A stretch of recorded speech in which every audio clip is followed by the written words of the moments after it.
40 years is a long time, and I think the focus for Wolcott has always been in Lamoille County, and I'm really glad that you're back in the county and in the Senate district that I represent.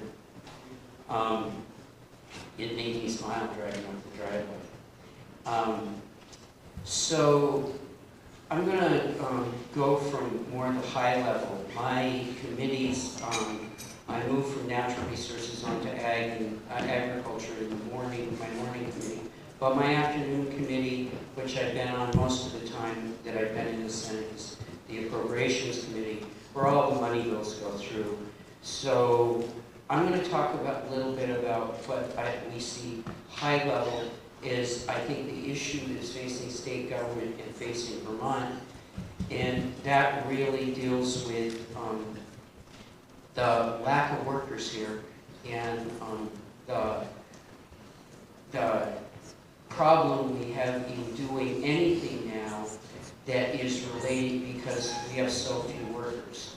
Just to give you an idea, the number of people employed in Vermont now versus before the pandemic, we have 26,000 people less working in Vermont than we had 5 years ago. And to put that in perspective, that's the population of our whole county and across the state. So every time we try to do stuff, there's efforts. There's been a study to raise money for childcare, which I think is a great idea, because we only are able to place kids in childcare in 46% of the kids that are born will there be a placement for. But the real problem is to find people to go into childcare. When you talk about you know, the clean energy bill that just passed the Senate, we don't have enough plumbers, we don't have enough electricians to even spend the ARPA money that we've got to continue to spend to do weatherization and to do the work that OEO is starting to do. Getting people here, getting people to go to work is a tremendous problem for us. I'd say of the 26,000 less people working, 9,000 are people that were retired, that had part-time jobs, that once the pandemic came and they saw they could live, they said, we're not going to do work 2 or 3 days a week, we're done. That affects everything for us. It, going forward into the future, will affect the amount of income taxes coming into the state. It's going to affect everything we have to do. So almost on every level, everything we talk about now in as we try to deal with the issues that are pressing issues for our state, come back to, can we get the people to work, and how do we put together this in a practical sense to make the place work. So I will say it does feel in the legislature like we're headed towards the middle of the session. We passed a budget adjustment, and this past week the Senate dealt with a clean energy bill. A lot of the concerns about getting people to do the work are part of the reason I didn't support the bill as it went through. But there's that underlying issue of getting people to work is affecting both in the private sector here and in state government across everything that we're looking at. And I'd be happy to answer questions along with Dan. Okay, does anyone have any questions? How you voted on the energy bill? How you voted on the energy bill? I said I voted no. Voted no? He voted no. It has not come to the House yet, so we just got it. It will go through House Natural Resources, and then it will come. It's got to go to probably Ways and Means, and it's got to go to appropriations before it would ever come to the floor. Passed in the Senate. After the Senate. It passed 19 to 10 in the Senate. I would say to you, part of the, I'll just speak personally from part of the thing that colors my feeling about the goals that we set up in it. And I think the goals are great. I don't have any problem with the goals. I bought a outdoor wood furnace 18 months ago. It has all the bells and whistles. It's got 3 chambers to burn the gas, and I paid almost $25,000 for the wood furnace to heat my house. It's still not hooked up because I can't get anybody to hook it up. And the goals we set, for me, are so quick that I'm afraid we're not going to be able to meet the goals. And if we raise the price of fuel on everybody and they just can't get that furnace in, what are we doing? And so that colors my judgment, and that gets back to the people to do the work. We don't have enough plumbers and electricians out there now, and we can't educate people fast enough. The generation, if you look at Vermont, 20 years ago we had 110,000 kids and 110,000 kids in school. We now have less than 70. So where people used to have larger families, most people have 1 or 2 kids now. And so we don't have the people coming out, and we don't have people of working age moving here. So how do we get the work done?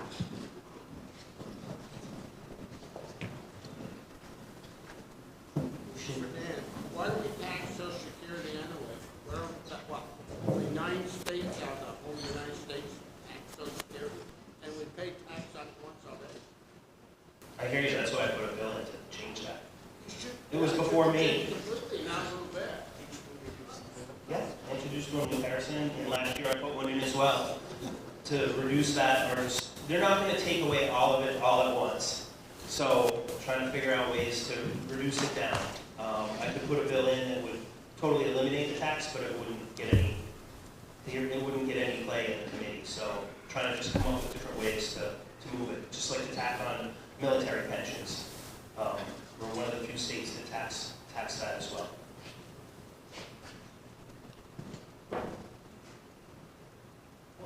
Bill? Hey, Danny, anything you two can do to help the 3 towns with law enforcement costs? So actually, we have met with the treasurer, Senator Westman and I, around looking at their enrollment in the pension system, because there's a lot of turnover, because they're not in the different retirement, so they end up doing a lot more training of individuals that go to a different department, which is expensive. So we've been trying to come up with some solutions around making it more equitable across all the sheriff's departments in terms of their enrollment in the pension system. I've introduced bills 3 times in the last 5 years on this issue. I got a study of the problem in the budget last year. They did the study. The problem is it's a $4 million cost to move our sheriff's departments across the state that are in our category into, it basically would move the deputy sheriffs from a 30-year retirement to a 20-year retirement, and there's a cost. And the question is, how do you come up with that $4 million? That's what we met with the treasurer about. We're going to keep plugging at this, and maybe someday we can find, but it makes it virtually impossible for sheriff's departments like ours that did the right thing back in the early 2000s and gave them a retirement plan when most sheriff's offices didn't have a retirement we chose to give them a retirement. But the problem is now, we're losing deputies right and left. We're even losing deputies to Morseville and Stowe because they want 20-year retirement, not a 30-year plan. But, you know, we keep plugging at it, and hopefully someday we'll figure out how to do this. We aren't alone in that. Windham County has the same issue. We have, there are like 5 counties that have the same issue. This is for either Dan or Rich. Why doesn't the state set up training facilities for these electricians, plumbers, machinists? There's no trade. Unless a company wants to hire a person, they put them through a 4-year program, and then they gotta go through the state training. By the time someone sees 8 years, what are the gains? They're making $10 an hour. I'm a big supporter of our technical and career centers to hopefully get young people going into the trades. You know, I've tried to look at how to make sure we can support those. I was talking to a guy from Massachusetts who was a career electrician down in Boston, and he said that his union, when people get close to retirement, they have them go work at the schools so that they can train the next generation coming in. We just don't have that here in Vermont. We don't have the population, but I think we do need to continue to support our technical and career centers so that we do have a workforce that can do that work and support jobs. So it was, there's money in the governor's budget this year to push, I think, almost exactly what you talked about, and money for the tech centers. The governor spent a whole lot of time in his both State of the State and budget address talking about what we've had in the past, a stigma for people to go to the tech center. You were something lesser if you went to the tech center than if you went to the regular high school, and he spent a bunch of time on that, and they have money in that. I have to say at this point, in Senate appropriations, we haven't had Commerce and Economic Development in yet to sort through everything. We just got through the adjustments for the budget year we're in our committee. But I think there's a lot of support for doing a lot of the things like all of the stuff at the technical centers for electricians, plumbers. We're starved for those. We're starved for that. You try to hire somebody to come in and change out your furnace, and you're going to wait months, if not years. But there is a lot of effort in the state budget. I just in detail can't tell you exactly what it is because we haven't had them in to testify.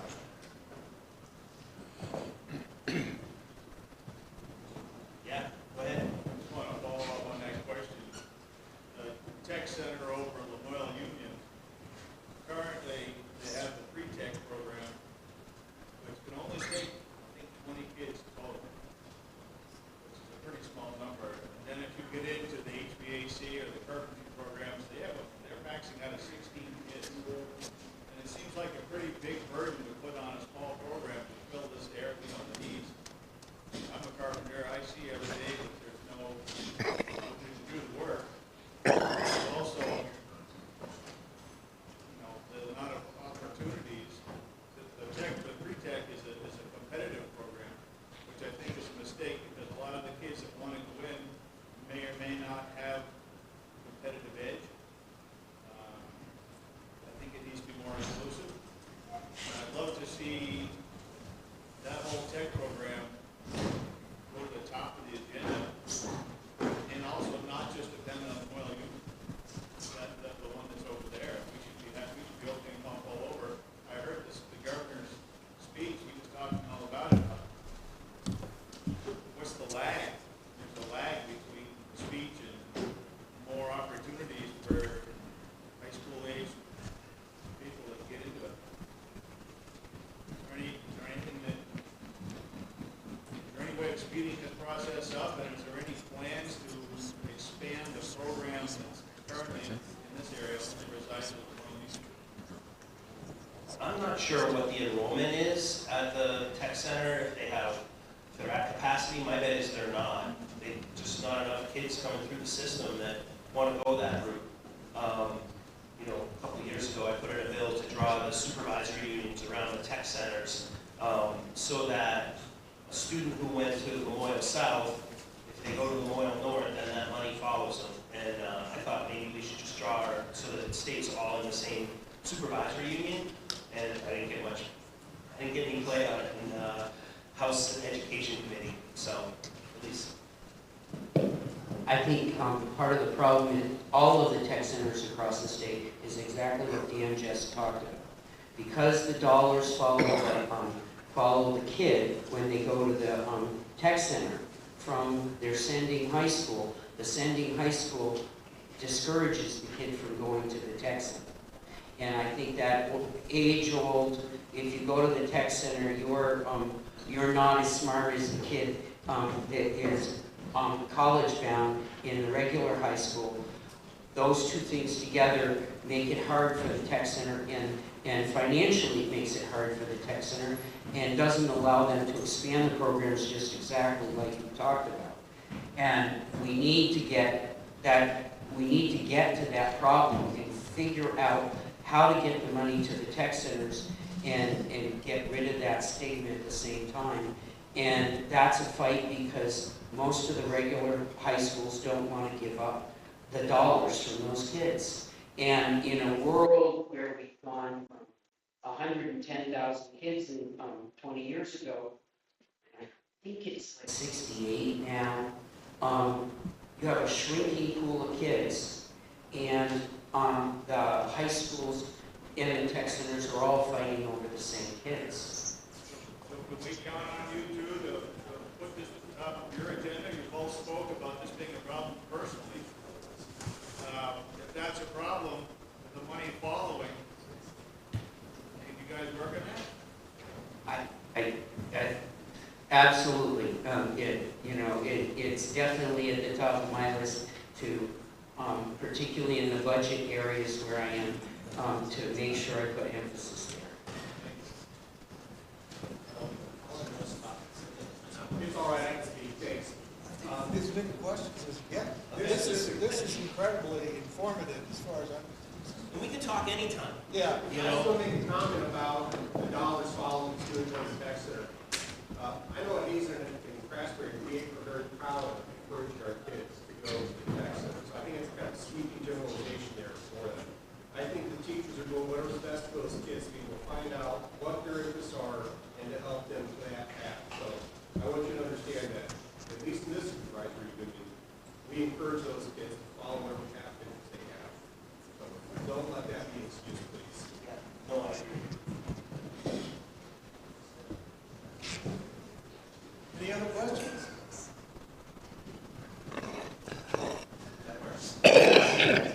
Thank you, gentlemen. Thank you.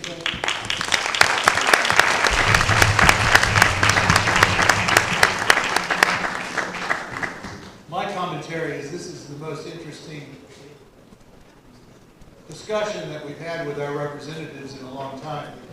And I'd like to thank them for coming, and I'd like to thank you for your questions. Thank you very much. So now it's time to open the meeting officially, and we have members from Troop 61654 to come lead us in the Pledge of Allegiance.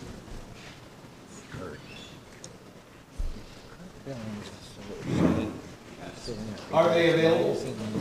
Here they are. Yes. Is it grounds for century? I wonder, is it? Could be. I really, yeah. Will it come out? Okay, good. Hello. You want to turn around and say hello? Maybe come over to the flag. Can we stand? Okay.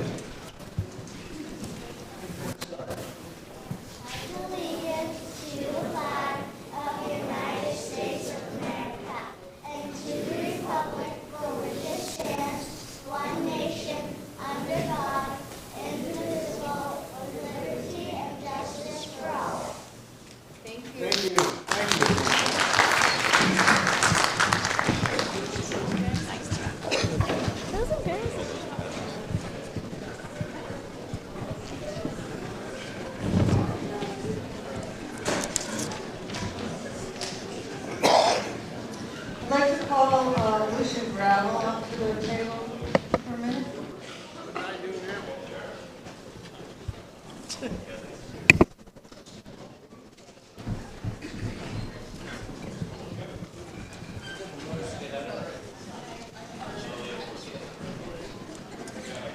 Lucian, I'd like to present this certificate of award in recognition of your outstanding service to the town of Wolcott, assisting with FEMA and federal aid highway disaster projects. We also appreciate his work and expertise overseeing the Brook Road Culvert project.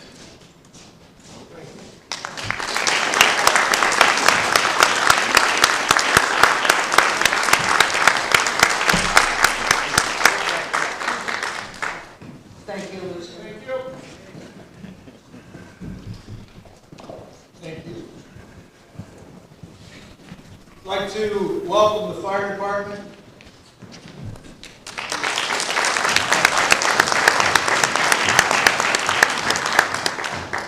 They have indicated that they're always looking for members, so they're not desperate, they say. But they're always looking for members, so keep that in mind. Auxiliary as well, and go over and have a chat with them. Okay. I think we've covered all the pre-meeting business. Yes, yes, thank you. Okay, so, warning for the annual town meeting for the town of Wolcott, Vermont, March 7, 2023. The legal voters of the town of Wolcott, Vermont are hereby to meet at the Wolcott Elementary School in said town on March 7, 2023 at 9 o'clock in the forenoon to act upon the following articles of business. Article 1. Shall the town publish a list of delinquent taxpayers as of December 31st and a list of any other delinquent accounts due the town in the town report? What is your pleasure? Is there a motion? Can I comment? Sorry, raise your hand. Bill, thank you. Second? Any discussion? Yes, Joe, I'd like to, thank you.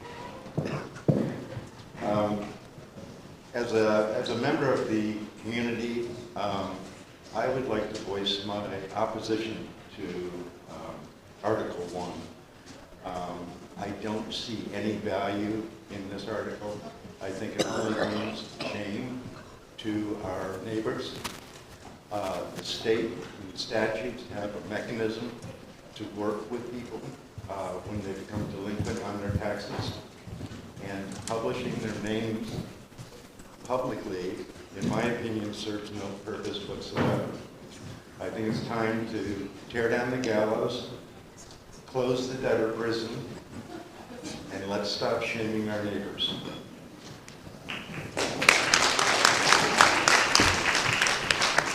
Any other discussion or questions, comments? Yes. Yes. I disagree with the penalty clause.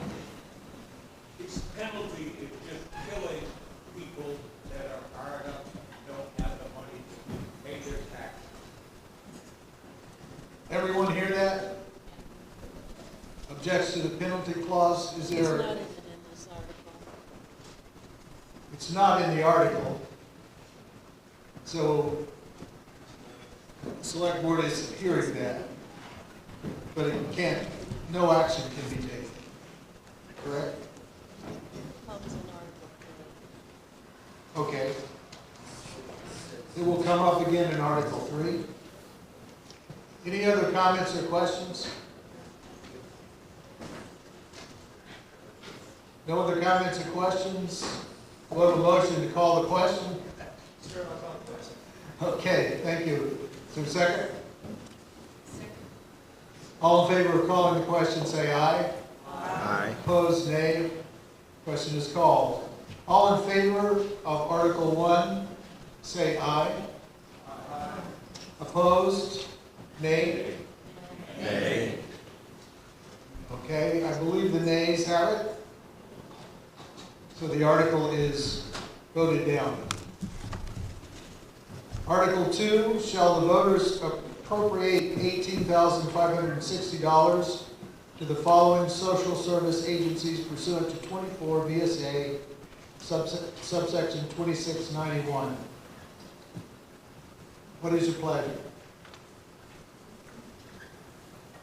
Need a motion to hear the article, to act on the article. Thank you. Second?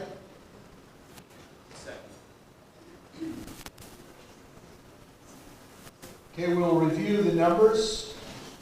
$500 American Red Cross, $1,200 Central Vermont Adult Basic Education, $1,700 Central Vermont Council on Aging and RSVP, $500 Clara Howard Nichols Center, $500 to the Craftsbury Saplings, $400 to the Home Share Vermont, $500 to Justice for Dogs, $600 for Lamoille Community Food Share Incorporated, $500 Lamoille County Conservation District, $1,082 Lamoille County Special Investigation Unit, $750 Lamoille Economic Development Corporation, $500 to the Lamoille Family Center, $5,028 to the Lamoille Home Health and Hospice, $300 to Lamoille Housing Partnership, $1,400 Meals on Wheels of Lamoille County,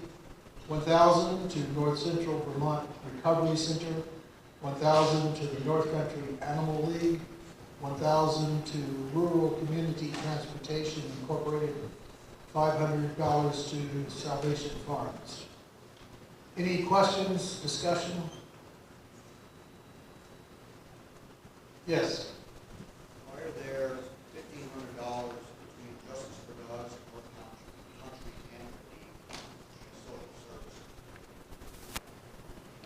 I'm sorry, can you speak louder? There's $500 for Justice for Dogs and $1,000 for North Country Animal League in this. Why are those in this? Why are the numbers different? No. Why are animal services in social service? Can anyone answer that? Well, Justice for Dogs is actually located in Wolcott, and they help a lot. And they did the petition, and the voters wanted them to be in this appropriation. Anyhow, which is the North Country,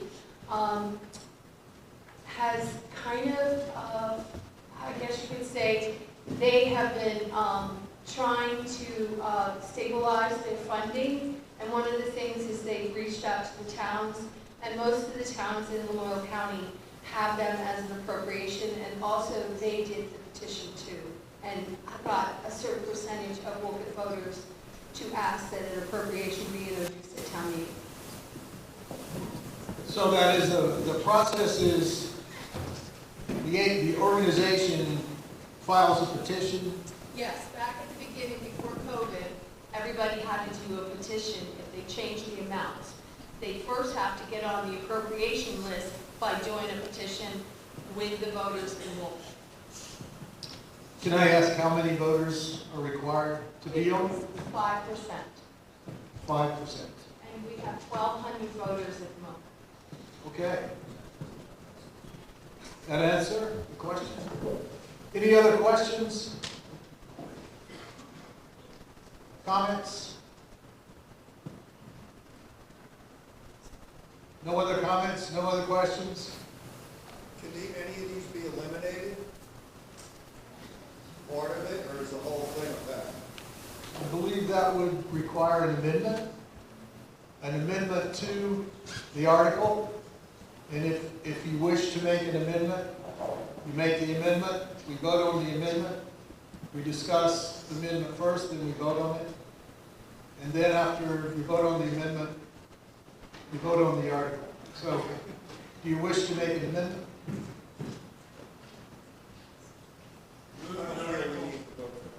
There's a hand. Yes? I'd like to make an amendment to drop the Craftsbury Saplings, 500. We just received 15,000 for Craftsbury.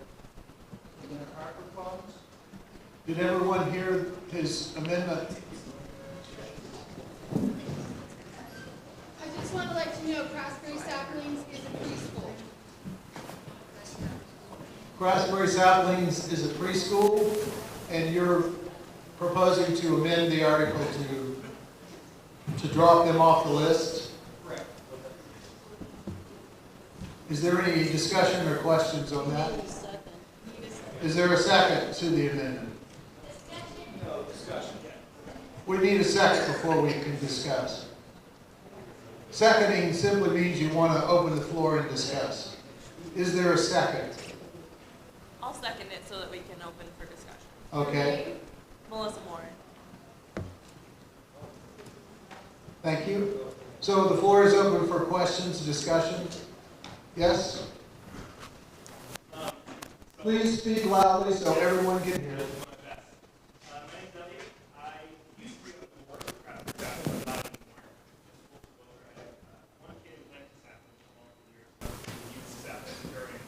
COVID times, because they were the one child options available in schools, the one we're in right now, they're closed.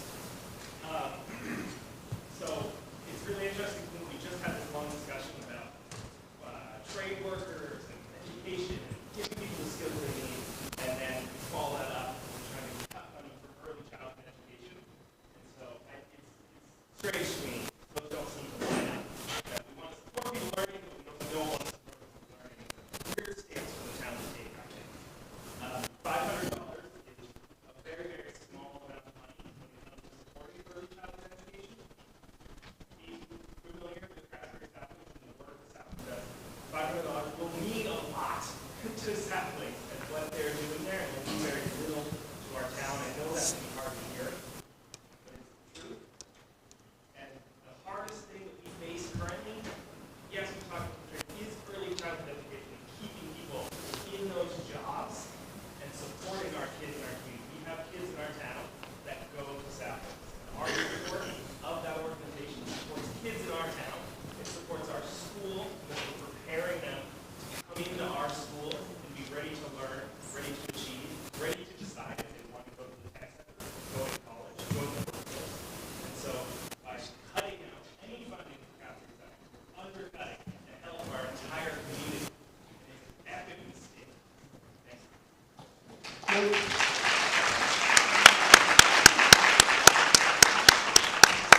Any other questions or comments? Yes. We're about to pass a $1.7 billion budget, $500 for the children. Very nominal when it comes down to it. Yes. I just also wanted to add that we don't have a preschool in Wolcott, so Craftsbury is a place for Wolcott children, so we don't have options here in Wolcott. Any other questions or comments? Yes. We're not talking about the dogs, are we, just the kids? We're talking about the children. We're talking about the organization that provides the preschool, Craftsbury Saplings. We're not talking about it. Nice to clear that up. Some people might say puppies. So call my kids puppies. Any other questions or comments? Motion to call the question? Is there a second? All in favor of calling the question, say aye. Aye. Opposed to calling the question, say nay. Okay, we'll move forward with the amendment. The amendment is to drop the Craftsbury Saplings from the list. That is what we're voting on at this point. A vote of aye will drop the Craftsbury Saplings. A vote of nay will keep it on. All in favor of the amendment, say aye. All opposed to the amendment, say nay. Nay. Okay. Craftsbury Saplings stays on. Good discussion. Any other issues on any other organizations on the list? Move the question. Call the question on the article. Second? Second. All in favor of calling the question on the entire article, say aye. Aye. Opposed, nay. Okay, that passes. We are now voting on the article, the list as you as I have read it, as you can see. All in favor of Article 2, say aye. Aye. Opposed to Article 2, say nay. Article 2 passes. Thank you. Article 3, shall the voters authorize payment of real property taxes to the town treasurer in 2 equal installments, with delinquent taxes having charged against them 3% penalty 1 to 5 days late, 5% penalty 5 to 10 days late, 8% penalty after 10 days late, and collect interest on late and delinquent payments of 1% per month for the first 3 months and 1.5% thereafter, pursuant to 32 VSA 4873 and 5136A. Is there a motion to bring this article forward? So moved. A second? Second. Are there any questions on this particular article? I think you pointed out that this was the article where we could discuss the percentages of delinquency being charged, penalty. The gentleman that had the question on the penalty before, do you have anything else to say, or are there any other people in the audience that would like to discuss the penalties? Okay. Yep. I would like to propose an amendment to limit the penalties to a total of 5% at the end of the year. 5% at the end of the year. What? The penalty is only a one-time thing. It isn't a moving target like interest. It's if you're just late from your final payment. And it's done in stages, depending on how many days you're late. Maria? I just wonder, Linda and Melinda, if having that late penalty makes it easier to collect your taxes because people are more likely to pay, because people can't pay their taxes. I'm not sure if people can hear what you're saying. Okay, I'm wondering if the penalty serves as a stimulant to get your taxes in on time, thereby saving effort for the town clerk, if that's a driver, or if it's mostly people who can't afford their taxes. Everybody hear the comment? It is definitely an incentive for me, and I guess for most of you, to try to be on time with payment. That's why the select board, not too long ago, went to a sliding scale where first portion is 3%, and then it goes to 5%, and then it goes to 8%. The statute says up to 8% penalty. The select board thought that because people were having problems from COVID and everything, that they would go to a sliding scale. I actually think it was before COVID, but if you wanted to cap it at 5%, you could, but the statute does allow towns to do up to 8%. I have a question. Where does the penalty money go? Where does it benefit in our town? It goes to the general coffers and is considered revenue. Any other questions or comments? Yeah, I'm just curious, how many folks are actually delinquent on their taxes that get penalized? Is there a number that you have for that? How many are delinquent? Yeah, that was affected by the penalty. Well, sometimes people forget. During COVID, there was a little problem with escrow companies not paying on time. The checks came gripped or they went to a different town and stuff, there was a lot of confusion with the mail. So there were penalties put on, and the escrow companies actually paid them, not the people. But it depends upon what the taxes are. If the people can afford it that year. I will say that during COVID, this November, we had it was lower, a lot lower on the people who were delinquent.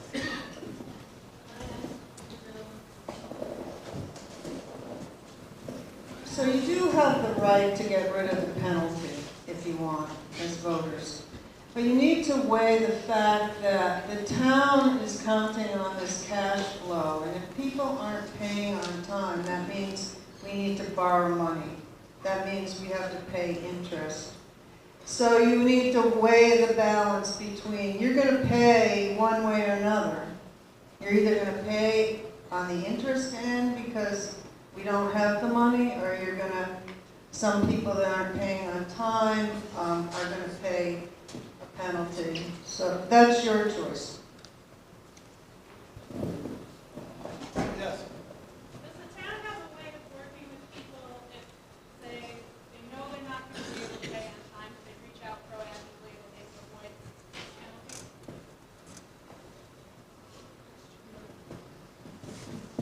We don't have anything that avoids the penalty at this time. No one asked that, but we do work with a number of taxpayers who are struggling setting up payment plans so that they don't go to tax sale.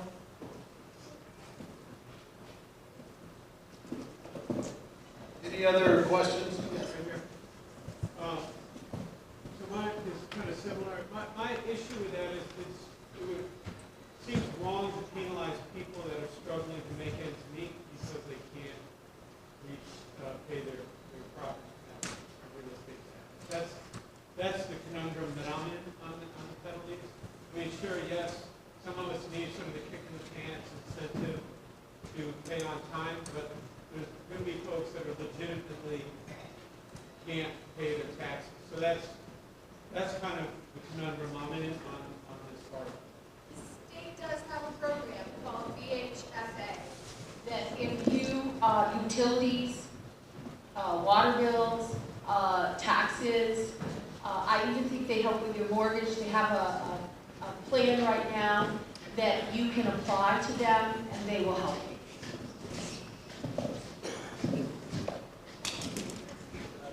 I think that the penalty for being 5 to 10 days late is pretty stiff. And some people are only getting paid every 2 weeks, and that paycheck may not land on the right day to pay the property taxes. And in the past, I've been in that situation where just a few days really matters. And wondering if getting rid of the first 2 penalty categories, up to 10 days without a penalty, might be fair. Keeping the 8% after that. Mortgage companies allow you 2 weeks to be late. Credit card companies sometimes. And then maybe incentivizing early payments with a discount too, as a way to get funds earlier in the year. Is there any, well, yeah, I guess the discussion has been very good. There has not been an amendment thus far because I think people are trying to understand how this works and where the numbers come from and what the statutes say. And that was helpful to say the statute allows up to 8%, but it can be anywhere in between. I don't believe that the select board has the right to take away the penalty and interest. The voters are the only ones that can do that. So when we set up these payment agreements, I don't think we have the authority to do that. So am I hearing you correctly to say that this would have to be amended by the town voters in order for the select board to work with people? That's complicated. I'd like to amend the article to add 15 days to each one of the days mentioned, each one of the time periods, so that the first penalty kicks in not on day 1, but on day 15, and that the penalty schedule remains the same thereafter. So 15 to 20 days for a 3% penalty, 20 to 25 days for a 5% penalty, and so on. Okay, is there a second to the amendment? Second? Yes, I'd like to withdraw my first amendment. Okay. Your first amendment was actually just a point of discussion, and we didn't second it, I don't think. So anyway, if indeed we did, you have withdrawn your amendment. Okay, good. Any discussion or questions on the amendment? I have a question. Yes. For the town, who Okay. manage, for the town To people, the microphone? for the town who manage the money, what consequence would that have? If, say, for instance, a majority of the money now came in 15 days later, would that make much of a difference? It will pay the school taxes. It will pay the school. I have to pay the school within 20 days. Taxes. Okay, and this includes school taxes? We collect all the taxes, and then the school gets their portion, Okay. and then the town's left with whatever. Did you understand that? The taxes are collected for both the town and the school at the same time. And Belinda, you're saying that it would make a difference in terms of, I have 20 days to pay the school, and it's usually $1 million. I just want to clarify the fact, I think we're only talking about the penalty being changed. The taxes are still due when the taxes are due. No, he's saying that the taxes, there won't be a penalty if you pay the taxes 15 days. Right, but the taxes are due when the taxes are due. So if your bill is due on the 10th, right, if you take it until the 25th, you have to pay more. But if you pay them on the 10th like you're supposed to, the town gets the money. So they're saying that you're not going to have to pay more than pay 15 days. right. She's right in that the taxes are still due on the date, the due date. It's the penalty that is being amended. Right. So that, And I have to pay the school 20 days from the date they are due. okay, Not the so. date I receive. So if a large number of people took advantage of the change in the penalty date, it could potentially affect, And the town would have to use borrowed money to pay the school. okay, and it could be up to $1 million. I have to pay $1 million each time. Okay. How does that sit? I know we're struggling with this. I think at this point that the taxes are still due on the day that they're due. The people who are going to be late and not make arrangements will probably not make arrangements.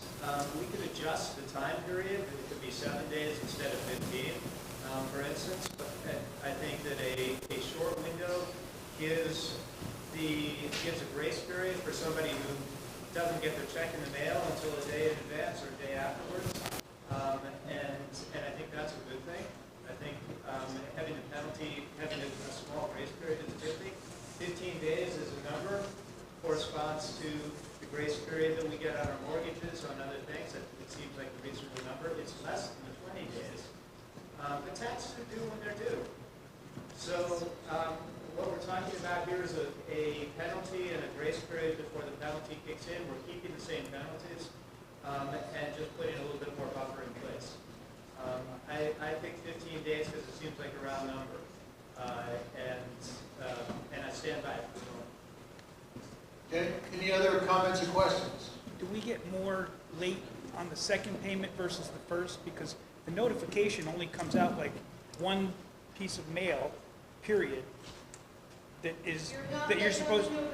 You're past due on the November and you get charged interest, but you never get charged penalty until after the last payment, which is May 15th. So May 16th, if you pay on May 16th, that's when the penalty begins. Right, but that notification for the November payment comes out in like what? August. Of the, Prior to November. okay, so then the spring one is the one that you've got to remember for a whole year almost as to when it's due. Yep, the town set up 2 payments, November and May. Used to be all in November. But is there other notification other than that one piece of mail? So if that piece of mail gets lost, you don't even get the notice. My mail these days comes like every 4 or 5 days. So the comment is based on the notification is currently made only in August. And when I purchased my house 30 years ago, I didn't even know that the taxes were due because you didn't get the notification went to the previous owner. Right. So the notification from the town seems to be an issue as well. Now, I'm only supposed to do 30 days ahead. And I do put up signs in town. Well, I live over on the Elmore side of town, and there's no notification done. Can you put another sign up? I'm just pointing out. Right. He's not, I don't think he's speaking on behalf of himself. No, I'm pointing out the point that the town does not really give you much of a notification that, unless I never drive through Wolcott. You know, because I live. We put it on paper, in the paper, we put it on Front Porch Forum, and we also put it on our website. Okay. I mean, if we're gonna get personal, I missed it once and had to pay the 8% the day after. Yeah, I mean, Linda probably remembers that because I never forgot again. Yeah. But I mean, like I said, I mean, to a new owner, the notification didn't even come to me, and then I got a note late that I was late on it. It was like I didn't even know it was due. In the back. Last I checked, there wasn't an option to make online payments. Can't hear it. Excuse me. Last I checked, there wasn't an option to make online payments. Is that an option? Yes, it is. It is. There is an option for online payments. There's also an option for credit card payments. There is, at the town office. That doesn't always help when someone's struggling, but it is an option. Any other, yes? The comment I have, I guess I'll make this comment, and it may come across as being fairly not sympathetic, but just to offer some general historical perspective, and I guess I would ask Linda to address this. I wonder if we're trying to fix a problem that generally doesn't exist for the most part. I remember having come to town meeting for many years. I think I remember Fred Martin, who served on the select board for a while, suggesting that before the penalties weren't in place or enforced, there were significantly more taxpayers that paid their taxes late. And so after the system was put in place with the approval of the voters, the volume or number of taxpayers that paid their taxes late significantly dropped. So I guess my thought is, I wonder if we're talking about a problem that essentially doesn't exist. And so therefore, I guess my thought is we leave the system in place as it exists today. Thank you. Can you tell us how many? Well, this is hard because year to year it changes. Yeah. Sometimes a lot of times it's the same people. Sometimes a new owner does forget or thought that it was paid at closing and stuff, which I always encourage the lawyers to do, so then there is no questions. But I really can't get into details. I mean, you can come in and take a look at the list because it is public information. But it changes year to year, and I have to say there have been a lot of selling of properties in Wolcott during COVID, so I really don't know what the new atmosphere will be like. Okay, thank you. Bill? Yeah, I've lived here for 26 years, and I've said many times that Vermont has a love affair with property taxes. I wish there was another way for this town to run its $1.7 million budget that had funds coming in from other than property tax.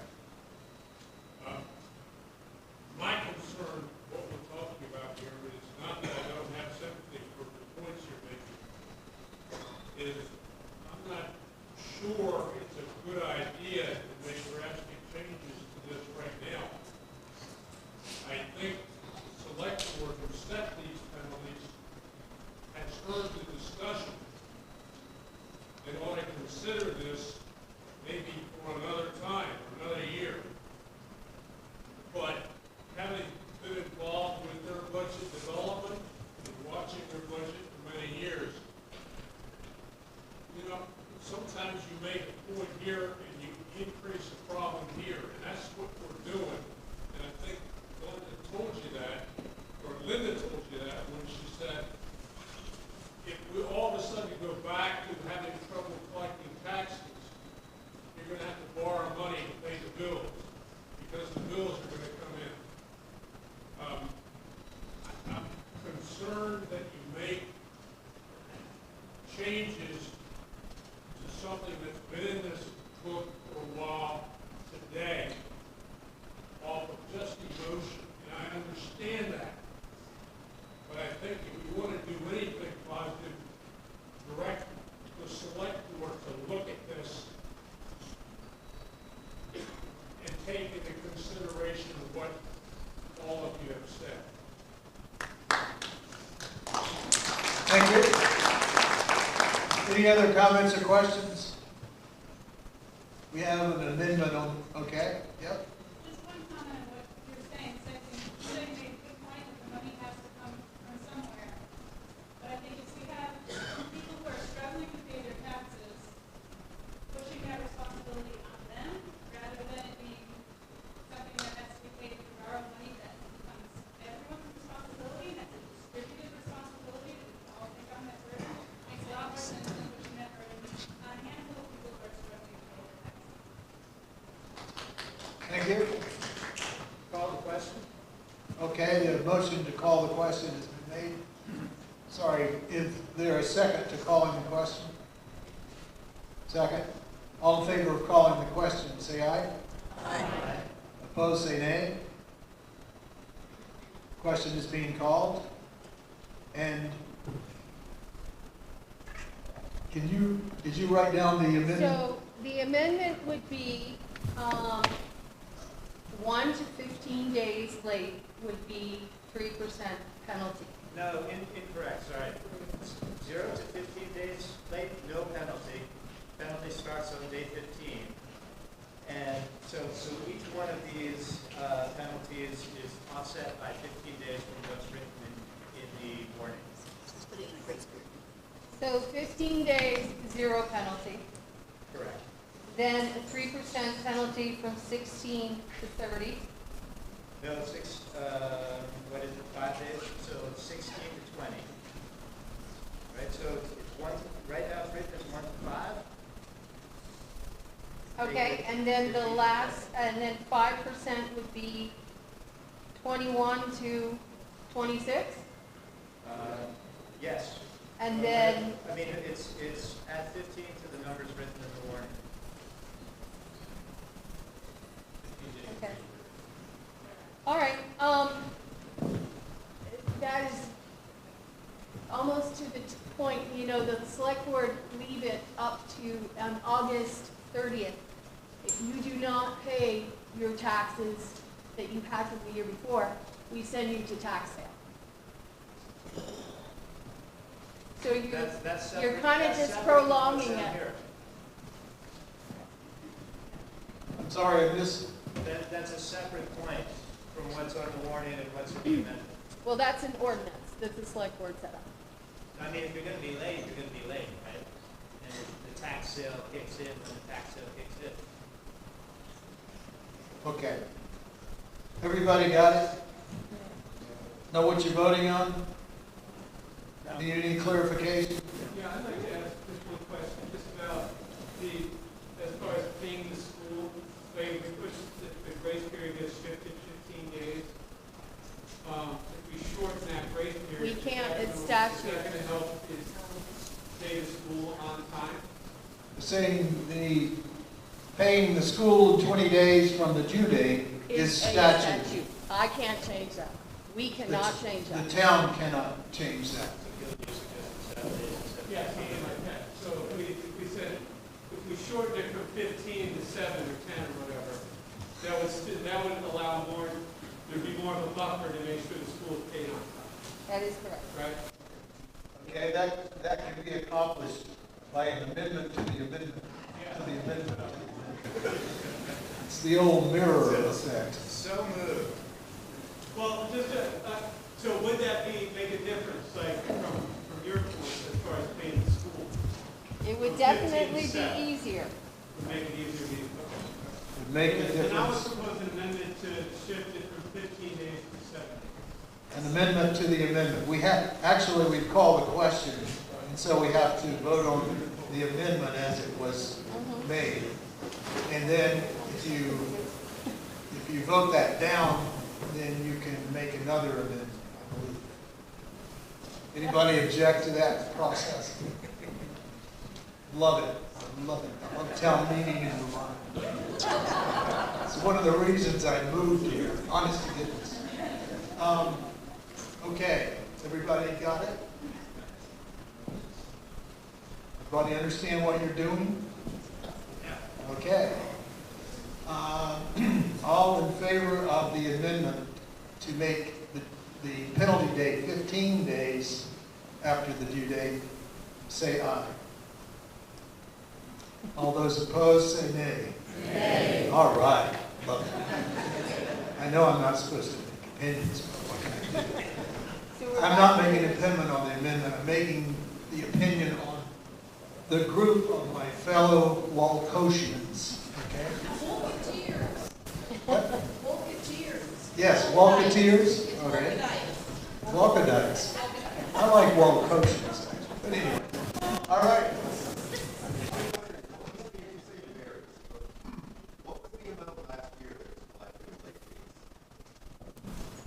Do you have any idea? Is it in the town report? It's in the town report. You should have read it. 8% penalty was $10,719.19. What? No, that's 1 year. You said 8%? 8%. The tiers were just. Yes, well, it's the penalty. The total. The Total penalty. Total for all penalties? Yep. Okay. $10,719.19. All right. Quite a chunk of change. And you said it was the same office, the same people. I guess you can't really get into whether or not it's people who have the money and aren't paid, or whether it's people that are struggling every year that are doing that. It seems like in keeping limiting the penalties, so you still, if in $1 million or whatever the budget is, that $10,000, I mean, it's $10,000, but it's not like the entire budget hinges on that. Could the penalties be reduced? Could you keep the same time frame so that it does act more as just an incentive for people that do have the money, say, well, I don't want to pay more than I need to pay, still have that incentive there, but not have it be Absolutely, you can change the 3% to 1% or 2%. That's not, maybe just make 5% to 2% or 1% 2%. and It's up to 1% you guys. increments going up, or just something less penalized. That is an option that complicates it. Yes? So 10,000 was paid in penalty fees, does that mean that you had to borrow money to pay the school as well? And if so, how much was paid in interest? So every year, the town of Wolcott takes out a line of credit, depends upon 360 or 400,000. And if we are short on the taxes we collect in May or even in November, we have to dip into that line of credit and pay out the school, because we have to pay them 20 days from the day the taxes are due. If we try not to dip in that much and make sure that the interest rate that the town pays is as low as it can be. Do you know if you dipped in last year? I have dipped in, yes. I did in May. I did not have to in November. Any other comments or questions? I guess there was an indication that another amendment was going to be made. That has not been done at this point, so.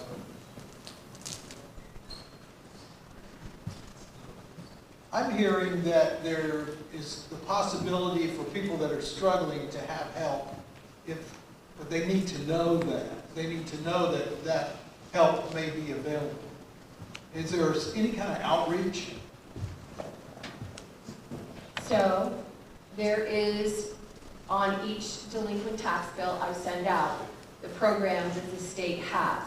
Also, when people come in and tell me they're having a hard time paying their taxes, I suggest they write a letter to the select board and ask them to keep it in-house and not send it to tax sale lawyer, and work with the select board or with the town. Thank you. My question would be, do you know how many properties went to tax sale last year? I just barely had a tax sale and 4 went to tax sale. 4 properties went to tax sale. Any other comments, questions, discussion, amendments? I call the question. Call the question to the article. To the article. As it reads. As it reads. Everybody clear? I second. Second. Okay. All in favor of calling the question, say aye. Aye. Opposed, nay? All right. We're now voting on Article 3 as it reads, with the various penalty dates, as it reads. All in favor, say aye. Aye. Opposed? Nay? The ayes have it. The article passes. Once again, a little bit of a struggle with the discussion, but I think that it's healthy, in my opinion. Article 4.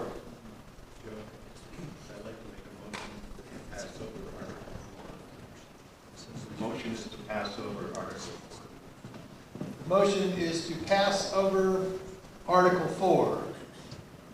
We have a Okay. second. A second. And I believe that we can have a discussion about passing over before we vote on passing over. So the motion's been made. Let me read the article just so everybody's tuned in here.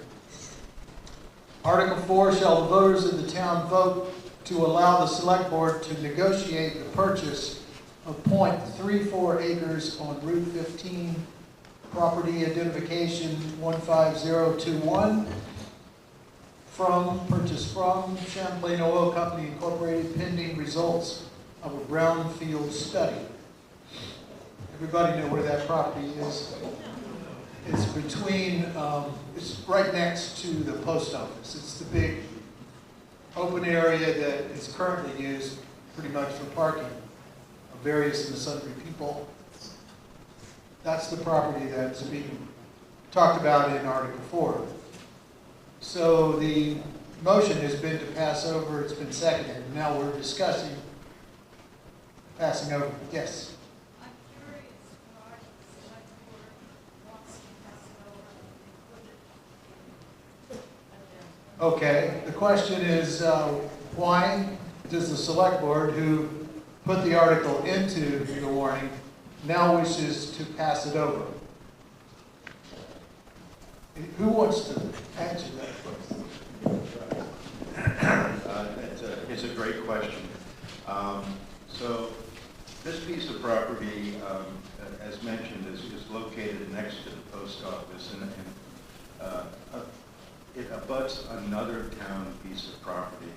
And this was a bit of kind of forward-looking thinking that the select board had about expanding parking for the area in anticipation of future growth.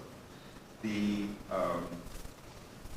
article does identify that this was at one time a Brownsfield. It was a gas station. Prior to that, it was a car repair. Prior to that, it was Wolcott Hotel. The 2 previous buildings burned to the ground at one point in time, and then of course Champlain Oil moved away and the oil tanks were removed. So the article is pending a brownfield study. So the answer to your question is really timing. So the brownfield study report came in just last Friday. It took quite a bit more time than we had anticipated. And the brownfield study raised the question as to whether the sampling that had been done when Champlain Oil left is still valid under current EPA regulations. And so they recommend phase 2 to really understand that. And that is the reason we want to pass over this article, because the process of getting an article into the agenda has a lead time on it. Then the report came in late, and we don't believe that we have enough information for the voters to make a reasonable decision on this property.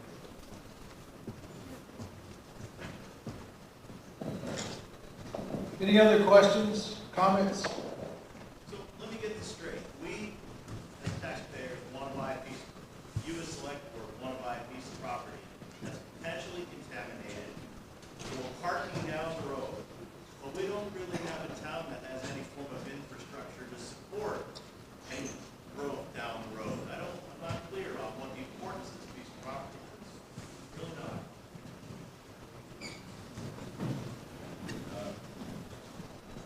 Again, this is forward-looking.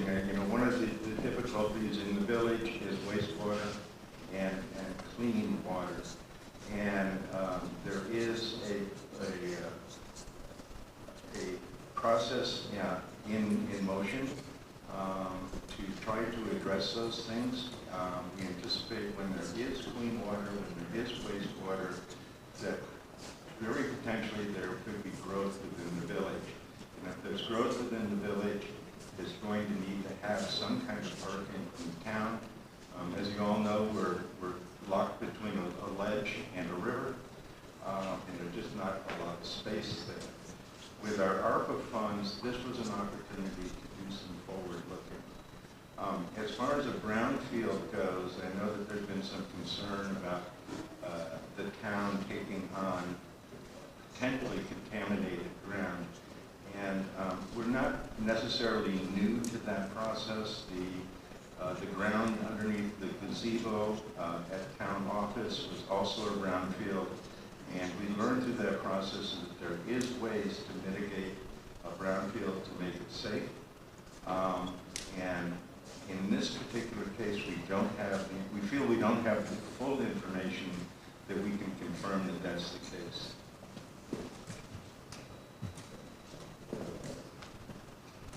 Any other questions, comments? Yes? What was the asking price for this property?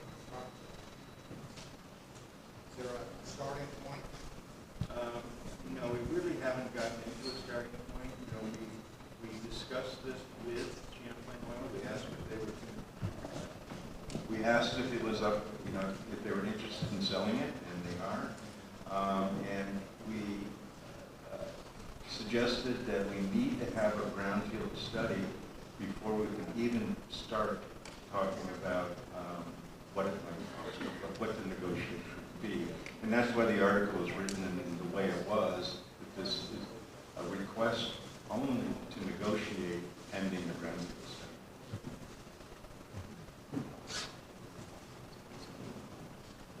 Any other questions? Yes? So ultimately, is it the select board who decides how much we can spend on this piece of property, or does this come back as an article next year with the amount of money that the taxpayers will be investing in this property, but also how much are the cost of brownfield studies, and then will the cost of how much do they get mitigated? Is that going to be the seller's responsibility, because they're the ones who own the land? Are they going to deliver it to us clean, or are we going to have to pay to mitigate? Are we going to buy a bad piece of property and then have to pay to mitigate it on top? Right. So the answer to the first question is the brownfield studies are done through a grant that's sponsored by LCPC, so that there is no cost to the town to perform these studies.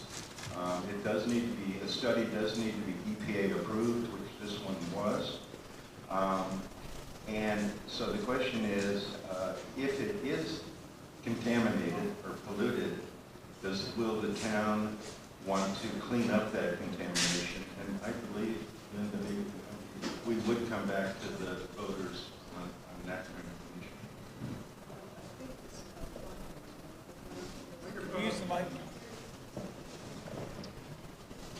There is brownfields federal funding that would help offset a lot of that cost. We'd have to see what phase 2 says and what their plan is for remediation. If there's no fluids or anything moving within the soils anywhere, just like in the trailhead gazebo, the remediation was just to put gravel down, and that was it. So we need to wait and see. But through this federal brownfields grant, they are doing all the phases in the research. So then ultimately will it come back as an article on next year's town meeting?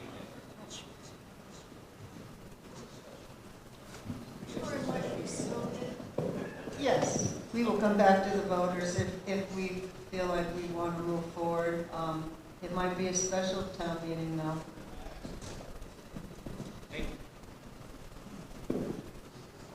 Any other questions, comments? Yes, Lucia? What's the revenue that it's producing for the town now? How much taxes are we getting off of it? What is the tax revenue on the 0.34 acres at this point? 0.34 acres. It's about $200. $200? Other questions or comments? Other, yes? I guess I'm going, I'm kind of new here. If the ground's contaminated, like the big business came in, took their crop and left, like why would we pay anything?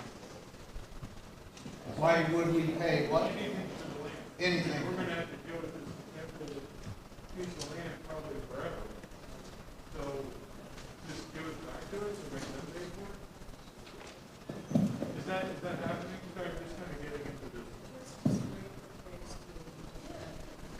Yeah, I think that, the questions that you're asking are good questions, and they're not answerable at this particular time. I think that... But the town won't buy the land until we say yes to it. Correct. That is correct. Okay, sorry. Yes? The thing is with this piece of property, which is abutting another section that we already have using this parking area, would expand it large enough so later on, if possible, we could put in electric charging stations. That make any sense to people? It would just improve the town.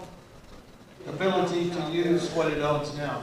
Right. Can somebody tell me what does the town own now? If I were to stand at that parking area and look at it, where is the property that the town currently owns?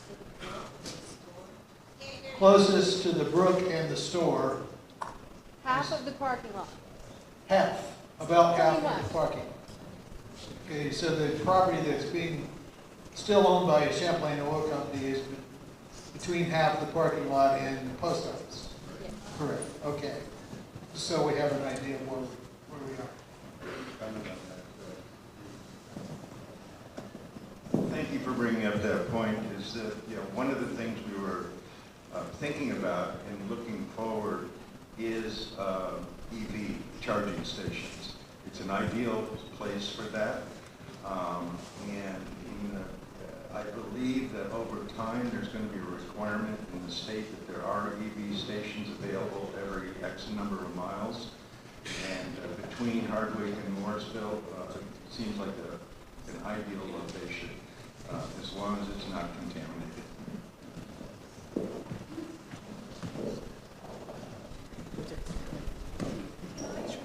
Make a motion to close the discussion so that we wait until phase 2. Yeah, that, making a motion to close the discussion is called calling the question.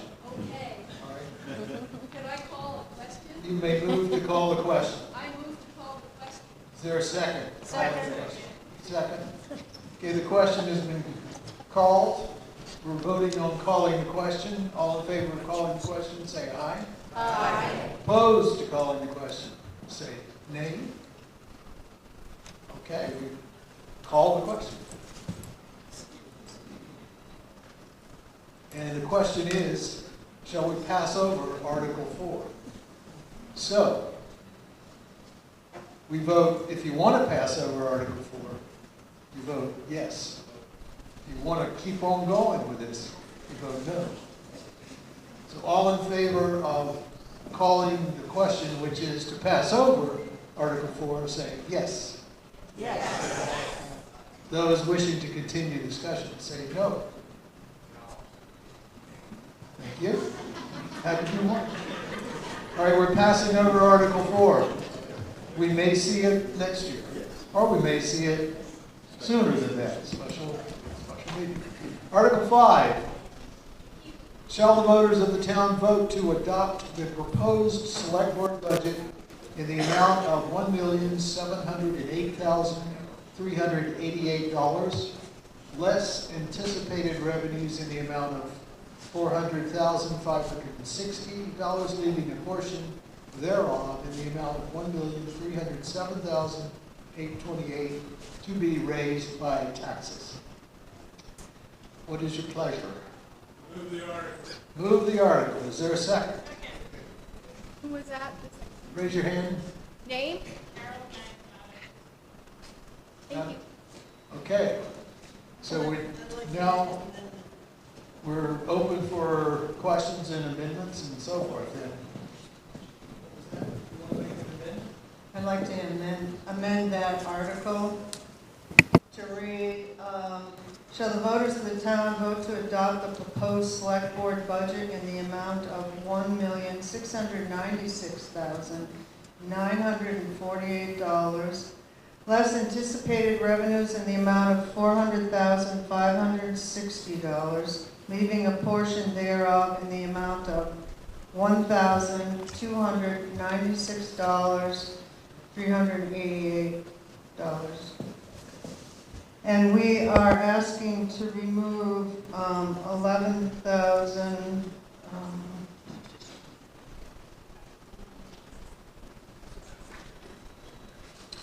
The select board wishes to remove $11,440. We had that amount in for an assessor. We were negotiating with the towns of Hyde Park and Johnson for quite a few months and had signed a municipal agreement to share an assessor between the three towns. Through the process, Wolcott just decided to pull out of that agreement, so we no longer need that funding, so we don't need to raise it in taxes.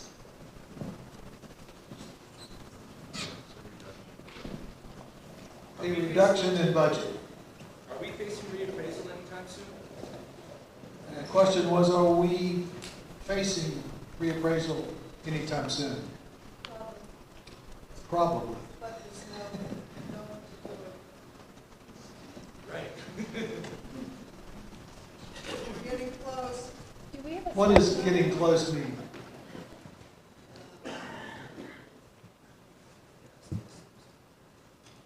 Anybody answer? The state has not mandated that we do a reappraisal, and so getting close, yeah, maybe. It could be a couple of years, but the fact is that there are very few vendors available and approved in the state of Vermont to do a townwide reappraisal, and if we signed up now, it would probably be 3 years before we could get anyone to do a reappraisal. So we are in a position where probably, well, there are a number of towns in Vermont that are mandated to do a reappraisal, and so they are obviously in line ahead of us, and so we are in a wait and see. The legislature is considering other options right now, and they may put a hold on reappraisals anyway, so Wolcott is just waiting to see what happens. Thank you. Other questions? Comments? Yes. So if we're in a state where we might be set to have to be reappraised, but we don't get put on the waiting list, if that happens, do we get moved up on the waiting list, or are we still 3 years out and being mandated by the state to reappraise? We're not on a waiting list? Right, and that's what I'm saying. Like, if we put ourselves on a waiting list now, you're saying it's 3 years out. There isn't a waiting list. Isn't that what you just These said? are individual vendors. Right. But they all have a list of who's next in line. Well, they'll go out so far, but yeah, we're not on a list. Can I ask what the point of the assessor, the shared assessor, how is that going to benefit us? That's what they. Right, but It's in the I think budget, the but question they're was asking to why, take it out. what was going to be the benefit of joining us? So we're trying to be proactive because so many towns, Hyde Park and Johnson don't have any listers. They have no one. They're contracting with a firm that's charging them $100 an hour to do their listing 1 day a week. We wanted to be proactive for when our listers might retire. It takes about 3 years at least, if not more, to learn the job. And we were looking for someone that was, there's different classification or levels of listers, and we were looking for more like a class 2 qualified person who had, maybe 5 to 6 years of training. We did put out an RFP, this group. We only had one person apply, and that person would have to be trained. And we were not into paying someone to be trained when we actually already did have listers. So we'll just have to wait and see. Does that answer your question? No? You had arrived at $11,000 figure. That was a shared salary by the 3 towns for this one person, maybe? Well, so this one person, Johnson in Hyde Park, requested this person to work 8 hours. We did 4. So it was a little hefty, I agree. We paid them a little higher because there were no benefits.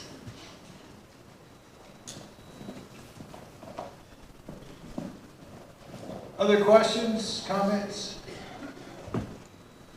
I guess my question would be, the state has not mandated that Wolcott do a reappraisal. Any idea of how they time that in terms of giving the town notice? Is there any pattern or statute or? When we fall below 80% of fair market value, when we fall below 80% of our, it's not fair market value, it's COA, and if our coefficient of dispersion, which means the difference, how we're assessing houses so differently, falls below 20%, then you're required to. So that's a question that really can't be answered. Well, where are we now? Yeah, what's the CLA? So, do you know what it is now? CLA information is actually part of the school budget. So last year our CLA was 91.46. This year it's 85.7. So and 80 is the cutoff. So we're trending in that direction. What it means essentially is our house is selling for a lot more than they're appraised on the tax appraisal. And obviously, housing prices have been going up for the last couple of years. To be stabilizing. Our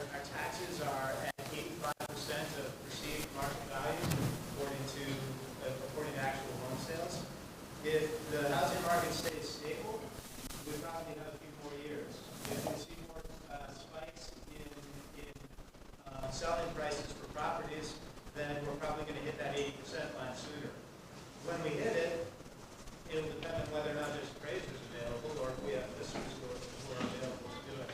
But when we mandated to do it, when we moved from 85 down to 80, we were at 91 last year, we're at 85, or almost 86 this year. So we might be a few years away. The Lister report is on page 46 of your town report. That'd be good to read. Thank you.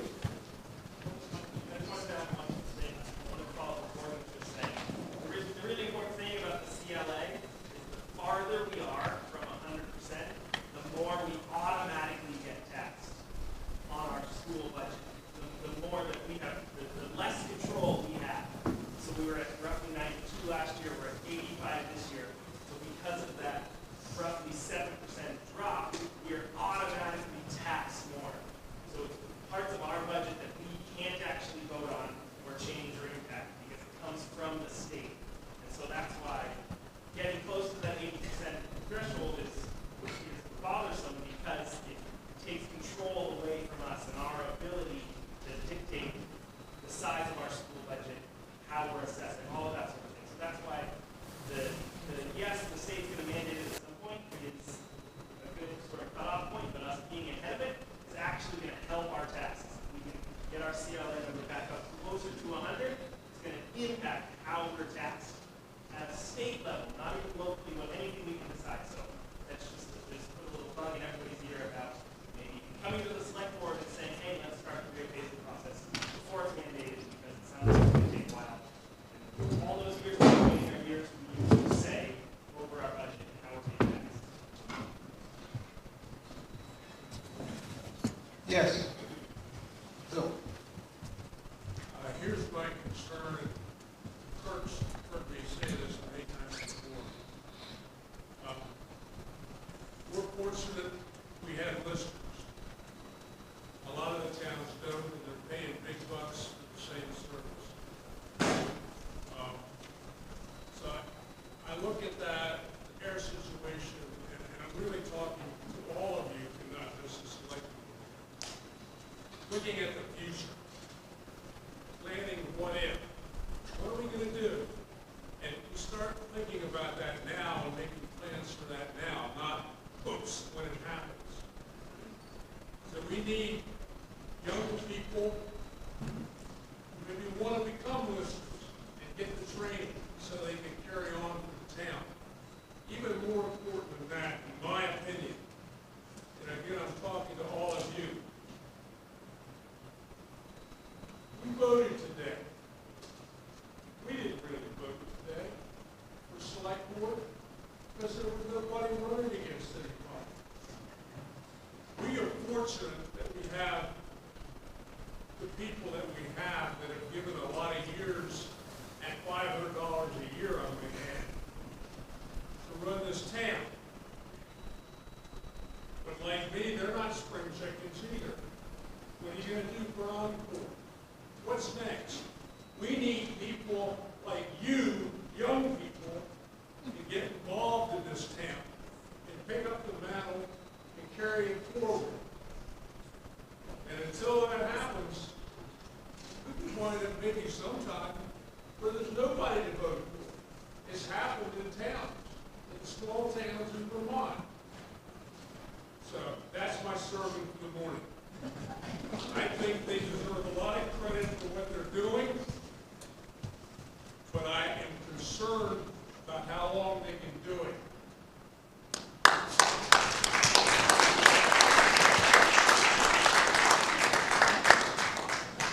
And that goes for the moderator's position as well. You see a chair here. I was at a Gladys Knight concert, back near Christmas time. I know some of you know Gladys Knight, one of my favorites. She put on an incredible concert, sang her heart out. Her voice was incredible, it was big and loud.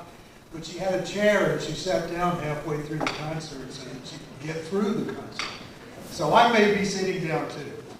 In any case, thank you, Bill. It's very true. My eyes are getting a little weak, but I see younger people in the bleachers. Step forward. So where are we here anyway? I'm forgetting. we've amending to drop it down. Yeah, it's been seconded. I did catch that. So we are calling the question. Motion to call the question. Second. Second. Shall the voters of the town vote to adopt the proposed select board budget in the amount of $1,696,948? Is that right? That is correct. Less anticipated revenues in the amount of $405,660. That stays the same. Leaving a portion thereof in the amount of $1,296,388 to be raised by taxes. All in favor of the article say aye. Aye. Opposed? Nay. Ayes have it. Article passes. Article 6 to be voted on by Australian ballot at the Wolcott Elementary School between the hours of 8 a.m., at which time the polls will be open, and 7 p.m., at which time the polls will close. The legal voters are hereby further notified that voter qualification, registration, and absentee voting relative to said meeting shall be provided in Chapter 43 of Title 17 BSA. The following articles will be voted by Australian ballots. Article 6, to elect the following town officers is required by law. It's being voted on by Australian ballot. Moderator, 1-year term. I was informed that because the voting is not closed, that I'm still the moderator. We'll see what happens after that. But again, young people, think about it. This is a great job. 1 or 2 times a year, that's all we have to do. Select Board, 3-year term. Select Board, 2-year term. Lister, 3-year term. Library Trustee, 5-year term. Library Trustee, 3-year term. Cemetery Commissioner, 5-year term. Cemetery Commissioner, 4-year term. Dated at Wolcott, Vermont, this 18th day, January 2023, by the Select Board. I just have Other business, non-binding stuff. So Joe, I just wanted to tell everybody, there are people watching from home on YouTube, and they ask that we use the microphone or Joe repeats what the person has asked so they can understand it at home. Okay. For the next portion. For the next portion of the school meeting or Yes. any other time, and in the future. That's why we have the microphone. Anyway, do you know how many people were watching? 5. 8,000? 5.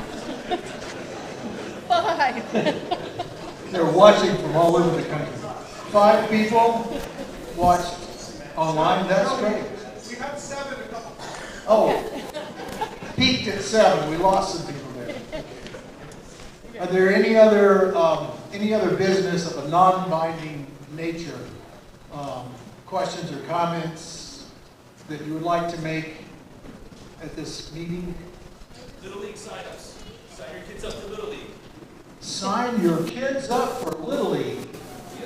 I'm sorry, my kids are too old. Or please volunteer to coach. We need coaches. Coaches. Select board.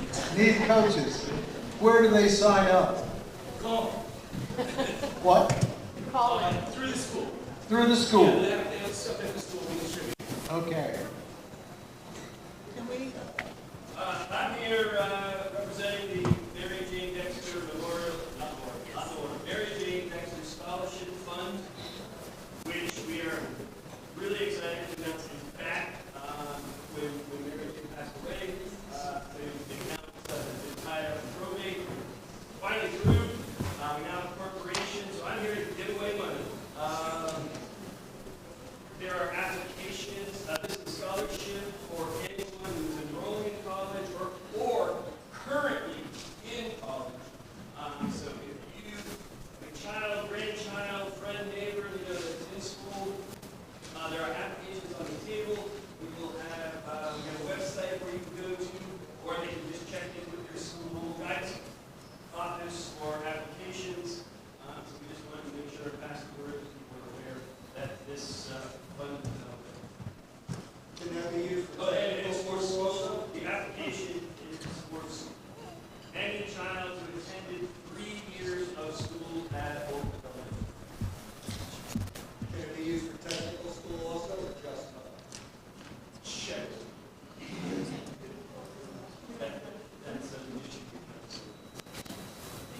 The question, just so everybody got the question, was can the scholarship be awarded to someone going to a technical school?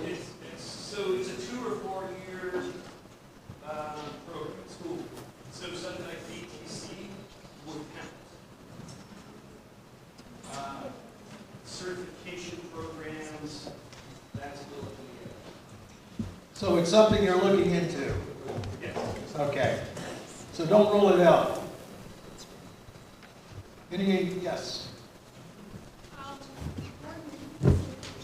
Can't hear you. I'm sorry. I just want to let people know that at this table over here, there's all kinds of information about the forest, and I'm specifically talking about, there's a sign-up sheet. If anyone wants to get a monthly update on the forest, what's happening, for example, on May 12th, March 12th, this Sunday, right?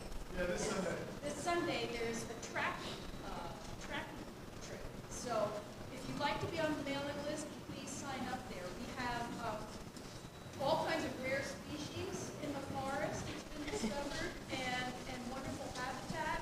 And if you want to keep posted on that, please sign up. Thank you. So information at the table about the town forest and signing up for a monthly newsletter is there. And if you're online, call Belinda. That's okay. That's okay. She says yes. Yes. I just wanted to take opportunity to thank Dolan Patrick for giving our town the opportunity for those who couldn't make it here to be able to have, be able to watch this meeting at home.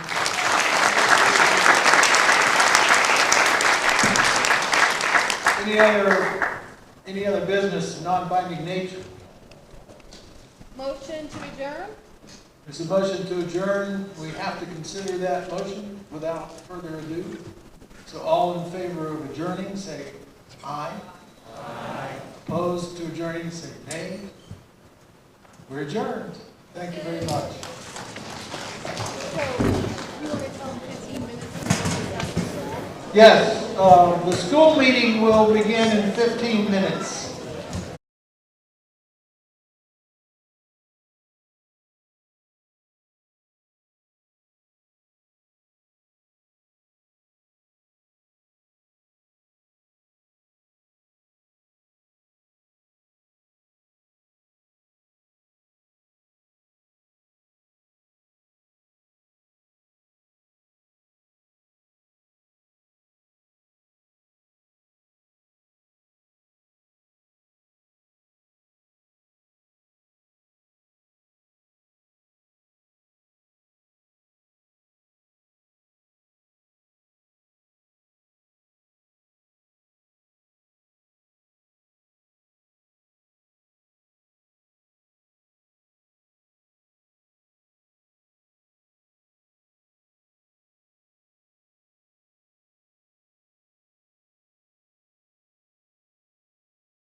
Here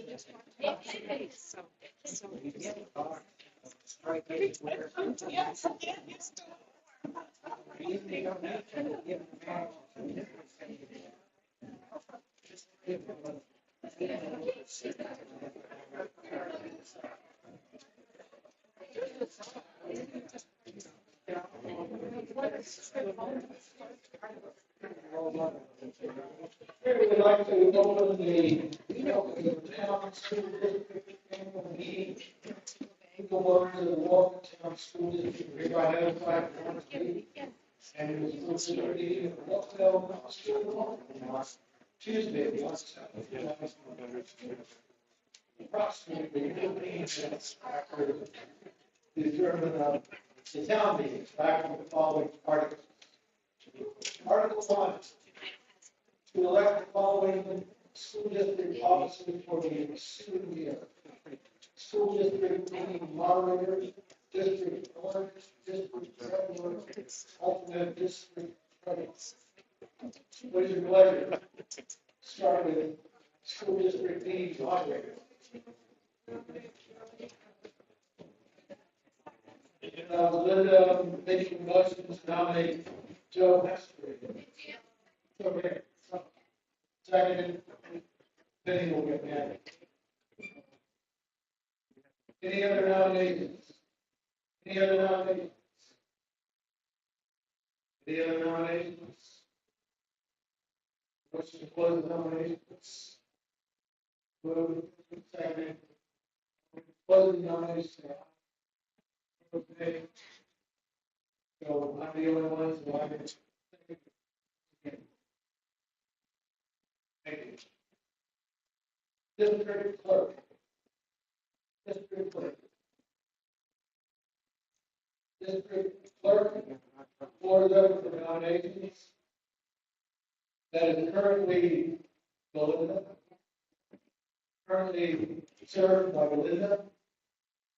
Sir, motion to nominate. Thank you. Second. No, I know. What was it? With my docs.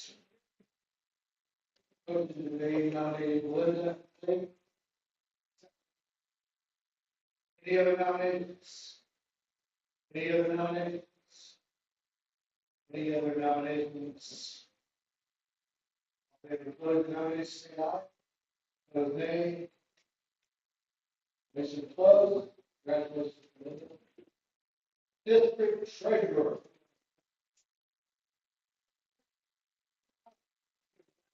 Linda Clegg, second. Second. Any other nominations? Any other nominations? Any other nominations? No other nominations? Nominations closed. All in favor of Linda? Aye. Opposed? Nay. Congratulations. Alternate district treasurer. I nominate Edith Joe. Nominating Edith. your sister. Last name? No. No. She here? She's in it. Everybody knows who we're talking about. Okay. Other nominations? Any other nominations? I have to say it 3 times. Any other nominations? No other nominations? Closed. All in favor of Edith Duff serving as alternate district treasurer, say aye. Aye. Opposed? Opposition. Congratulations. Article 2, to elect all necessary school board directors as required by law. School district director for a term of 2 years. Gordon Young. Okay with you? Gordon? All right.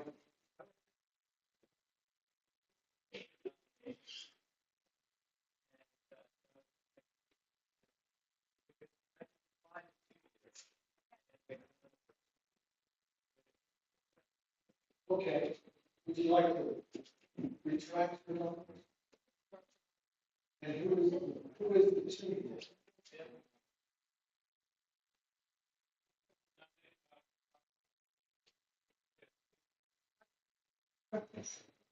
Roger was here. Roger. Roger with that. Okay. Any other nominations? Any other nominations? Any other nominations? No other nominations? Opposed? All in favor of Roger, say aye. Opposed? Nay. Congratulations. So that's 2 years. School district director for a term of 3 years.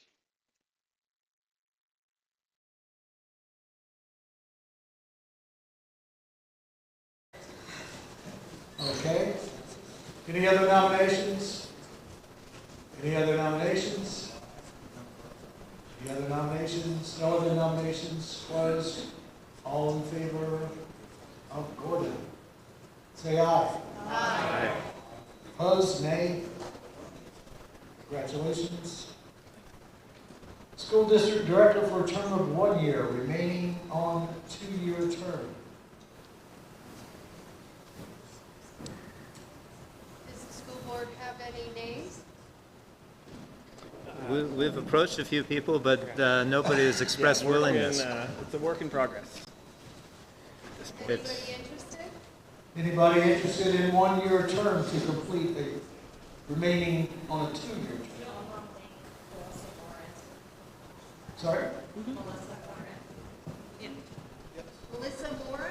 Morin, M-O-R-I-N. Thank you. Thank you. Do I have a second? I second that. Any other nominations? Any other nominations? Any other nominations? Nominations are closed. All in favor of Melissa? Say aye. Aye. Opposed? Nay? Congratulations. Thank you very much. Thank you. Article 3, to see if the voters of the school district will authorize the following salaries to be paid for officers and directors of the school district. School board chair, 0. Yeah. Is that right? 0. That is correct. Just want to make sure. School board member, 0. District treasurer, a whopping $850. Alternate district treasurer, 25 pay period needed. District clerk, 0. District moderator, 0. Okay, just want to make that clear. Is there a motion to? I make a motion to accept the article. Second? Any discussion? Yeah, I want to know why you guys don't get paid. Do you want to get paid?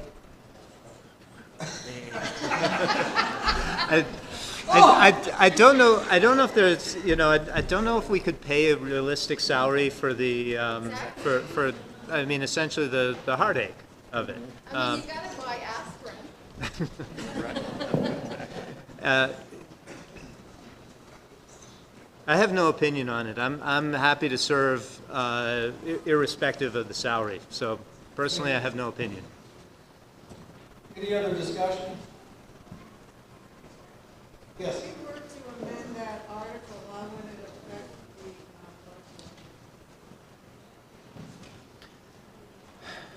They would come. Yeah. Yeah.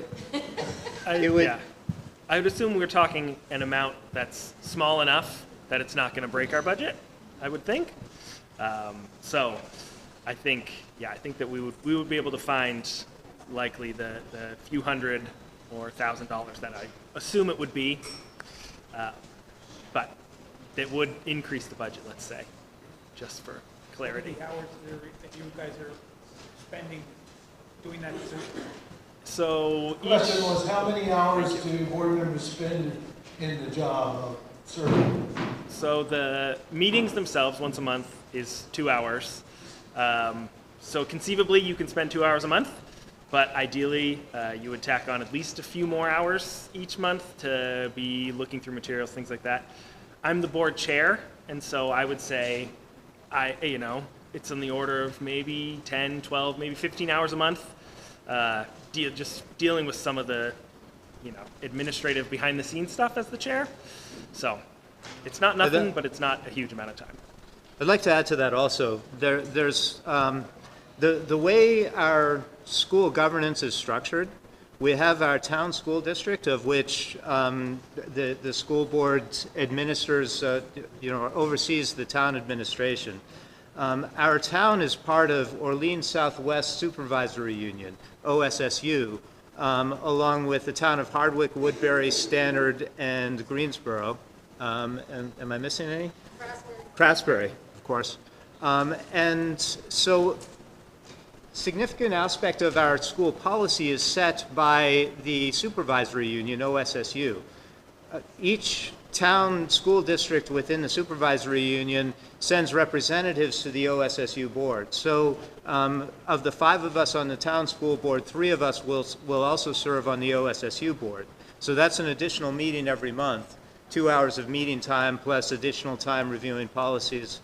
Additional work that goes along with that, the teachers' salary negotiations, the contract negotiations between the teachers' union and the support staff union happen at the OSSU level. So contract negotiating committee is drawn from the school boards, from the OSSU board. So there's opportunity to spend up to probably 15 or 20 hours per month, depending on committee assignments in that sense. So again, with respect to the question of a salary, there's not really a question, I don't believe, of compensating for hours, but these are, the activities that we take on.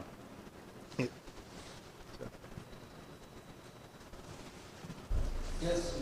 I'd like to amend the article to have $500 a year for a school board member, $700 for the chair, and $900 for the treasurer. Okay, you want to read that back? So the school board chair would get $700 a year, the school board member would get $100 a year, $500 a year, sorry. And the school district treasurer would go up to $900 from $850. The rest would remain the same. Okay. Is there a second to the amendment? Thank you. Discussion, questions, comments? Yes, Bill. I think it's about time. Yes, I agree. And secondly, I would hope that the select board would look at their own remuneration program, back for something in the budget next year, because $500 for the hours that the select board puts in every year is borderline insanity. Really? Bill, they did go up to 1,000. And you guys also must have expenses to travel to Craftsbury, all these other, right? There's a lot of- Mileage, gas. So you're, and at this point, you're just absorbing that. He was just talking about that with no salary, there's no compensation or reimbursement for mileage or gas or anything else. So that might come close to dealing with just that piece. Yes. We all have to admit, though, that you have a vested interest in the whole, in the operation of town or the schools, and you're a taxpayer, so you have a vested interest that it's done right. So you can't get compensated other, basically the biggest compensation is going to be the satisfaction of a job done correctly. So you can't pay them. No, right. She was saying you can't pay them what they're worth if they're doing their job the way that they're trying to do their job, which I think has always been the case. But I think we should all compensate them for at least the fact that there's expenses involved in taking on that responsibility. Yes. The comment was paying at least for expenses in terms of travel time, whatever, as a token. So we have amended and seconded and discussed. Motion to call the question? Motion to call the question, is there a second? Second. All in favor of calling the question, say aye. Aye. All opposed, say no. And we're calling the question on the amendment. So all in favor of the amendment to provide compensation as we had listed, say aye. Aye. Opposed, say no. Ayes have it. The amendment is passed, and that would be the amended Article 3 as passed. Article 4, to hear and act upon the reports of the Wolcott Town School District officers and directors. And we're talking about the reports that were sent out to people. They weren't sent out, they were made available. Made available, okay, sorry. Notice of availability, okay. Is there a motion to accept and act upon the reports? So moved, a second? Thank you. Any discussion? Actually, I would like to tell the school board that I would want you guys to maybe look at the cost to do it the way you've been doing it versus putting it back in the town report. It's not negativity that I've heard, but I've heard that some people have, come to my office and say, how come it wasn't in the town report? And did it get forgotten? And that's not the case. One school meeting, we decided not to have it published in the town report anymore. The town continues to do it, and I, as a taxpayer, would like to see it back in the town report because we're sending them out anyhow. Does that have to be a motion, or is that a decision that's made by the board at the appropriate time? So, yeah, we, the town voted to go paperless, essentially, for the school report. And so to go paper full, I guess, we would need to vote as a town again. So it would need to come essentially into this meeting. And so at this point, the way for that to work is next year. And so if that's what people want, and we hear that that's what people want, then that's a thing that we can work into next year's meeting. There has been we've spoken internally about trying to figure out a way to do something hybrid in the meantime, but it just hasn't happened. So we've heard that, gotten that feedback, and so yeah, we're going to try to figure it out. Sounds like. Yeah, I just wanted to voice that, there are people here that can't make it here, and they don't have the option for hybrid, so the more that is out in the town report, it makes it easier for those people that don't have access to that, or the ability to get here just for mobility reasons.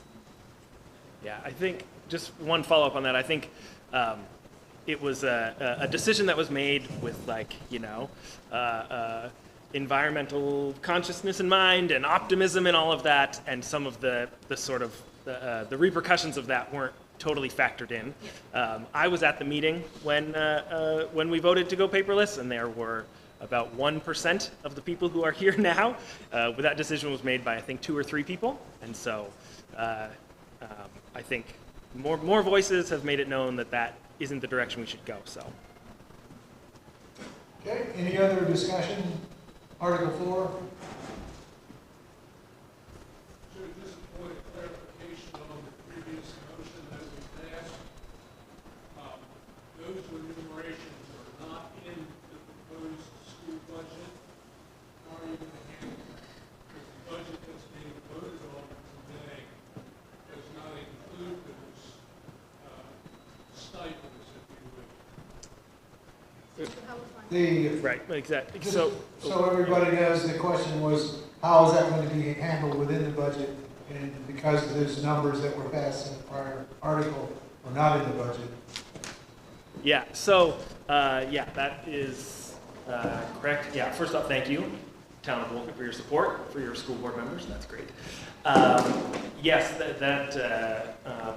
those payments aren't currently in the budget. We do have some fund balances that we can draw on. We're also projecting running out a little bit of a surplus this year and having some money left over that is going to be, you know, we'll figure out what we're going to do with it next year, but there's enough in that surplus that could cover this. I think we landed on maybe $3,600 total. So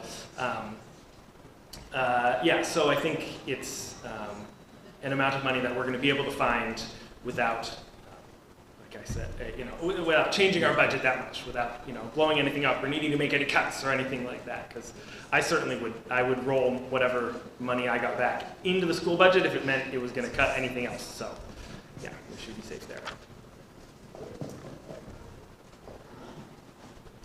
Any other questions, comments?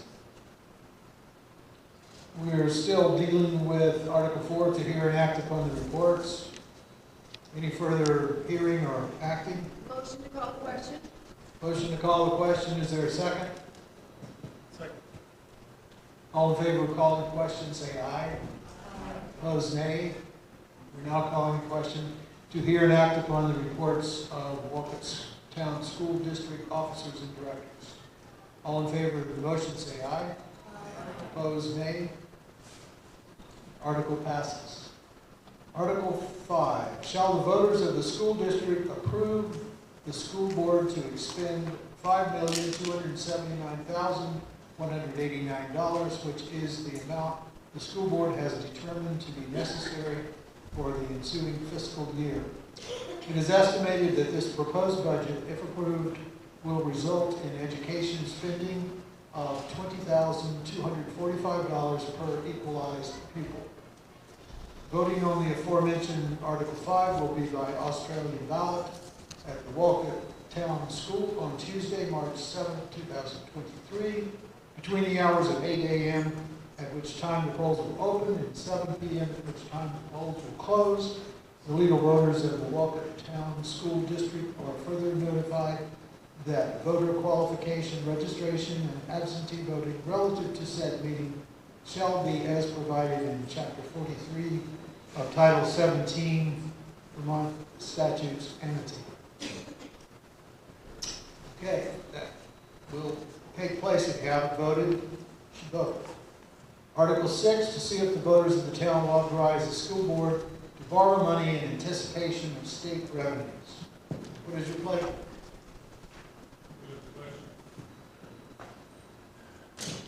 For the article, open. Second. Is there a second? Back on Article 6. Second. Any discussion? Any questions? Everybody understand the article? Motion to call the question? Call the question. Is there a second? Second. Motion made and second to call the question. All in favor of calling the question, say aye. Opposed, say nay. Question is now called. Article 6. All in favor, say aye. Aye. Opposed, nay. Article passes. Article 7. To transact any other business that may legally come before the meeting.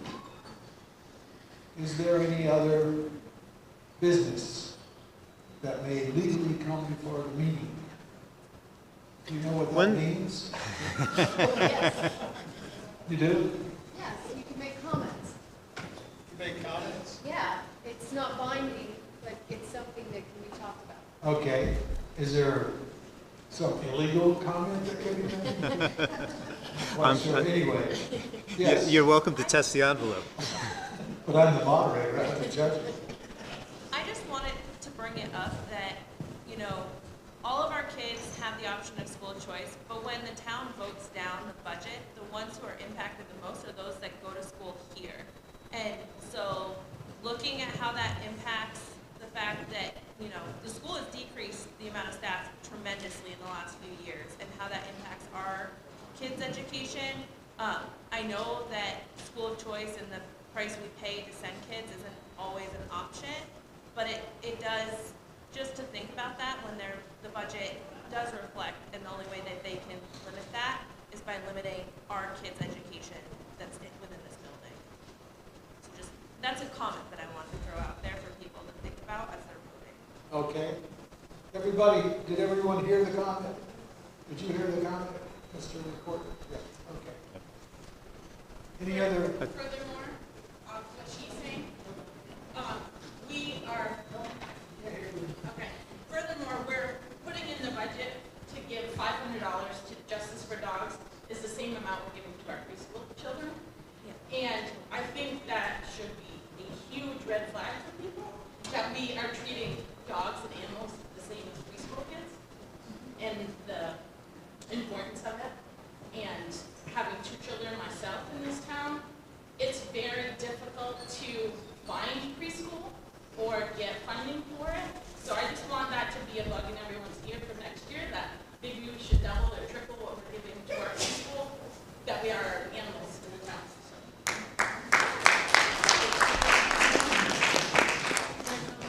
Yes. Tell me the mic. I just wanted to comment on that, Serena. We don't pick the amount in the town. No, I agree. It's what they ask for.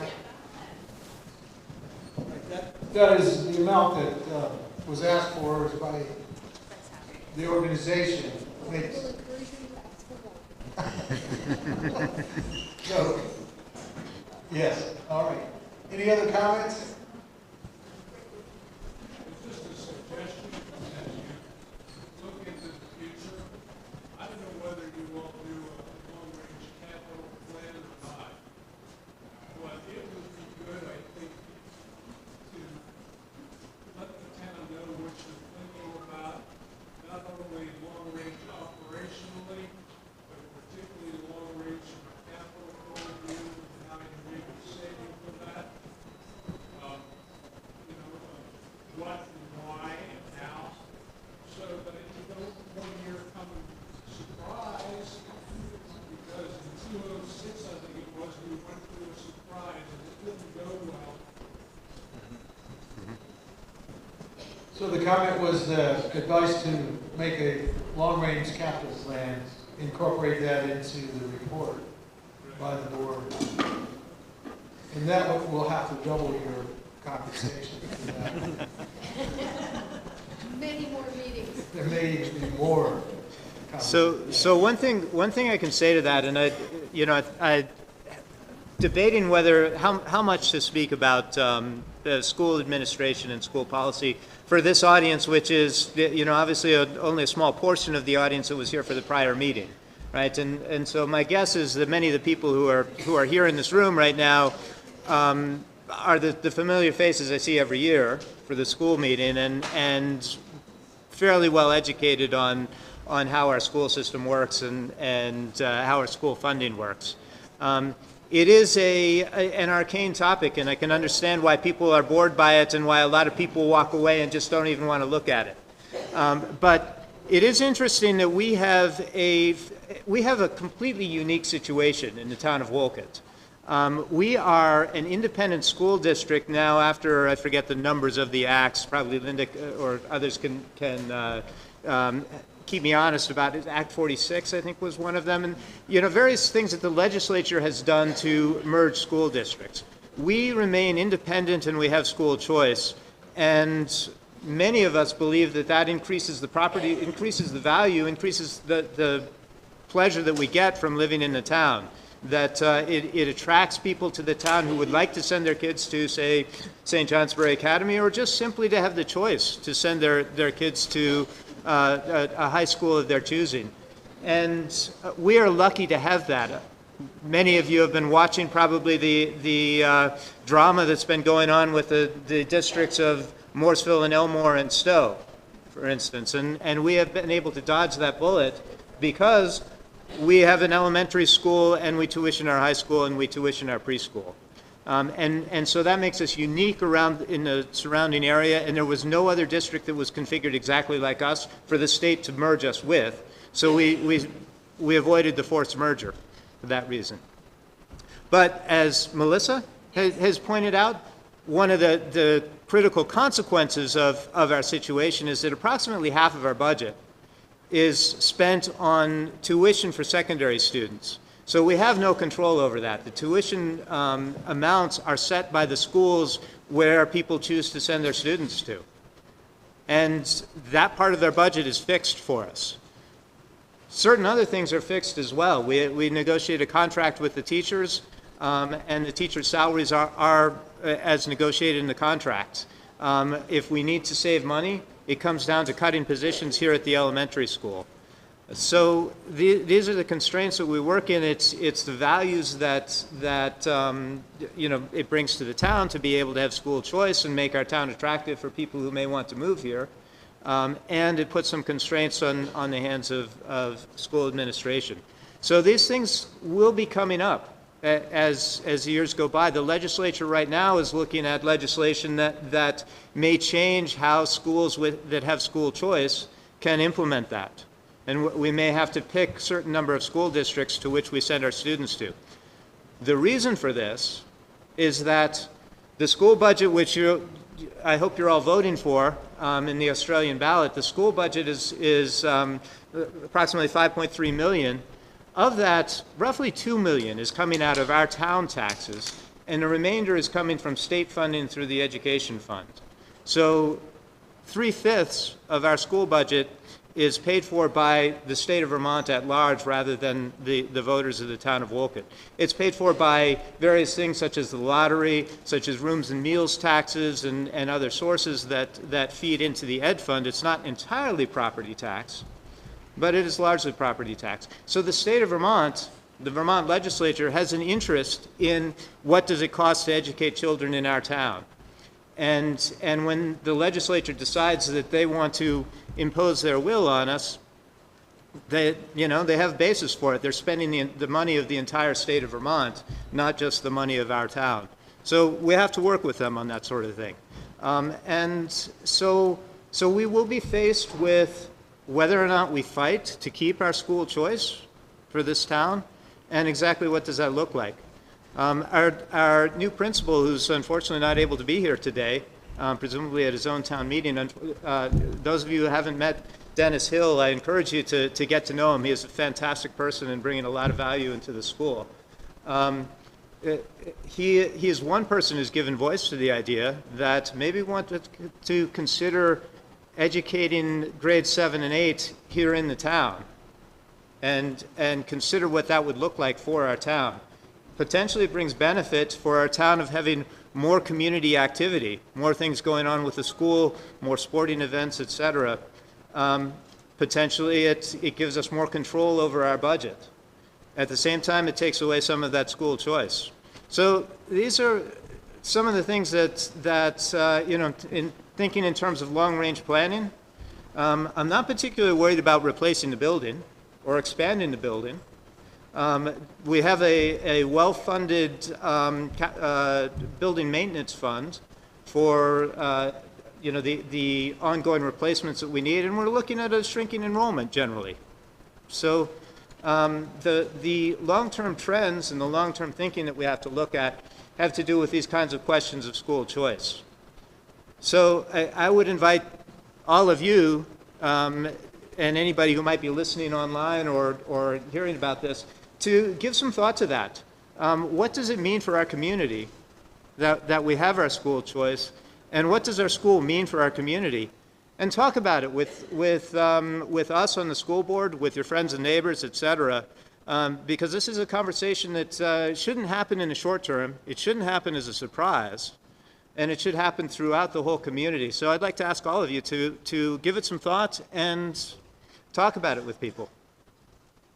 That's my comment. Thank you. Any other comments or questions? The only thing I would say is the new principal, Dennis Hill, has been putting things on Front Porch Forum about the school and what's happening here and everything. And I encourage everybody to read it because it's very informative. Thank you. Anything else? Move to adjourn. No second required. Move to adjourn. She's eager. That's what Robert's rule says. Anyway, all in favor of adjourning, say aye. Aye. All opposed, nay. No nays. We are adjourned. Thank you very much. Thank you. Thank you very much.